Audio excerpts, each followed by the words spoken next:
If you just lost everything or you're watching it disappear right now, this video is your first move. Not a pep talk, not a list of things that sound good but don't help. A real plan. 7 days, one step at a time. I've done this 3 times now. I know what the first week actually feels like, and I know what works and what makes it worse. So let's get into it. Here's what nobody tells you about losing everything. The hardest part isn't the money. It's the silence after. The moment when the thing you were building, the properties, the business, the income, the plan is gone, and you're standing there trying to figure out who you are without it. I've been there 3 times, and it's very painful. In 2008, I lost 5 rental properties and had to file bankruptcy. I was a student pastor in Atlanta. I had done everything right, paid off my cars, paid off my credit cards, built a rental portfolio that I believed in. I cashed out my retirement account to fund those down payments because I believed in the plan. And then Congress passed no income verification loan legislation, flooded the market, and the whole thing collapsed. Properties I paid $120,000 for dropped to $40,000. I was upside down on all 5. Lost my job at the same time, drained $50,000 in savings trying to keep 6 mortgages current for 2 years before I finally had to file bankruptcy and tap out. That was the most humiliating experience of my life.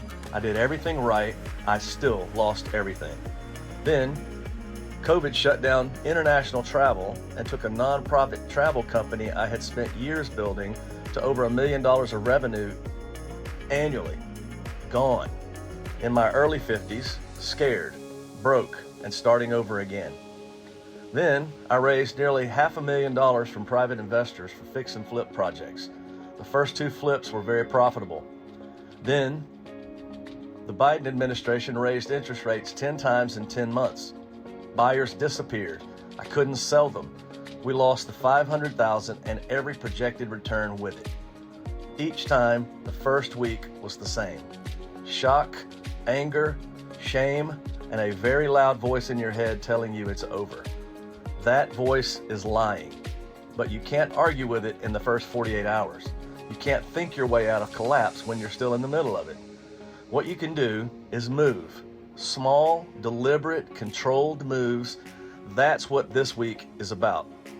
So, day 1 and 2, stop the bleeding. Don't do anything else.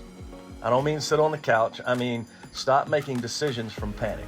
The worst financial moves I've ever made came in the first 72 hours after a collapse. Pulling money from the wrong account, making calls I shouldn't have made, agreeing to things I hadn't thought through because I was desperate to feel like I was doing something. When you're in shock, your brain is not running on logic. It's running on survival, and survival mode makes terrible financial decisions. So days 1 and 2 have one job. Get honest about where you actually stand. Write it down. Put it on paper, on your phone, your notes, anywhere. What do you have? What do you owe? What's coming in and what's going out? Not an estimate. You want to write down real numbers. I avoided this after the '08 collapse for weeks because looking at those numbers felt like staring into a wound. But that's exactly what it was, a wound. And you cannot treat what you won't look at. The longer you avoid the real numbers, the longer you stay in the dark. And decisions made in the dark are almost always the wrong ones. So 2 days, real numbers, that's it. Day 3, identify your non-negotiable. Not 10 priorities, just 1. What is the single expense that must be covered this month for you to stay stable? Is it rent, a car payment, 1 utility bill? Whatever keeps your foundation from collapsing further right now, that's what you take care of. 1 number, 1 target, everything else is secondary. This is where most men go wrong in week 1. They try to solve everything at once. They make a list of 15 problems and freeze because they can't see a path through all of them simultaneously. I did this. After the travel company closed, I had a list so long it paralyzed me. I couldn't start because I didn't know which fire to put out first. The answer is the one closest to you. The one that burns you directly if it goes out. Find your number, protect it. That's day 3. Day 4, you cut one thing.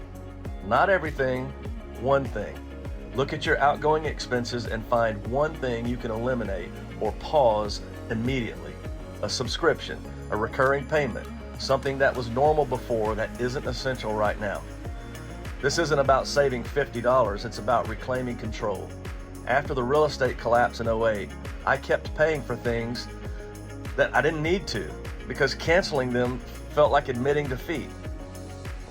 Like if I just kept everything running normally, maybe it wasn't as bad as it looked. That kind of denial is expensive, financially and psychologically. When everything feels like it's out of your hands, taking one deliberate action, even a small one, changes your internal state. You stop being someone things are happening to, and you start being someone making decisions again. So cut one thing and feel that shift. It matters more than the money. Day 5, make one call. Not to fix everything, but to buy time. If you have a creditor, a landlord, a lender, someone you owe, call one of them before they call you. Tell them what's happening, not the whole story, not a breakdown, just contact them. I learned this the hard way after losing the fix and flip fund. The men and women who had invested with me deserve to hear from me directly, not through silence or through avoidance. The conversations I dreaded most were the ones that went the best once I actually made them. People treat you differently when you reach out first. When you disappear, they assume the worst. When you make contact, even without answers, you stay human to them. You don't have to have a solution, you just have to show up. I'm going through a difficult transition right now. I want to stay in communication with you. Here's what I know as of today. So you say something like that. Just make one call, and that's day 5. Day 6, get physical. This sounds like it doesn't belong here, but it belongs here more than anything else on this list. By day 6, you've been carrying the weight of this collapse in your body for almost a week. Cortisol is high. Sleep is probably negligible or broken. Your chest is tight. Your jaw is clenched. You're exhausted in a way that sleep doesn't fix because it's not physical exhaustion. It's the exhaustion of dread. You need to move. Not a 2-hour workout, a walk, maybe 20 minutes outside, fresh air, forward motion, your body moving through space because your brain takes signals from your body. After each of my 3 collapses, the moment I started moving again, literally walking, getting outside, doing something physical, my thinking started to clear. Not completely, but enough to see the next step. If your body is still and contracted, your mind stays in collapse mode. So move it.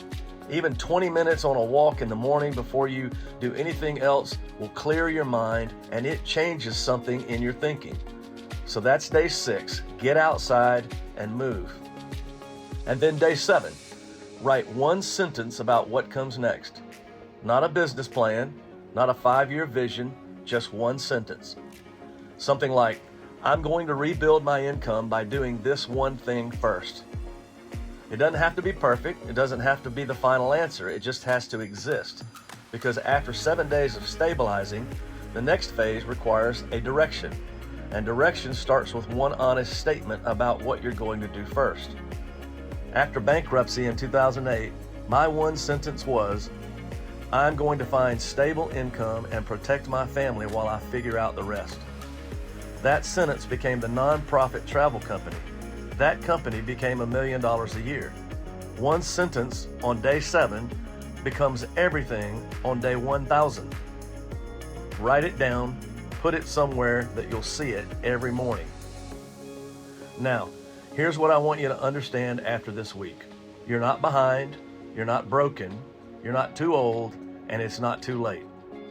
You're at day 1 of rebuild, and the men who come back from this, real men who lost real things, they don't come back because they had a perfect plan on day 1. They come back because they moved when everything in them said stay down. So 7 days, 7 deliberate moves that stop the collapse and start the return. You don't need to see the whole staircase. You just need to see the next step.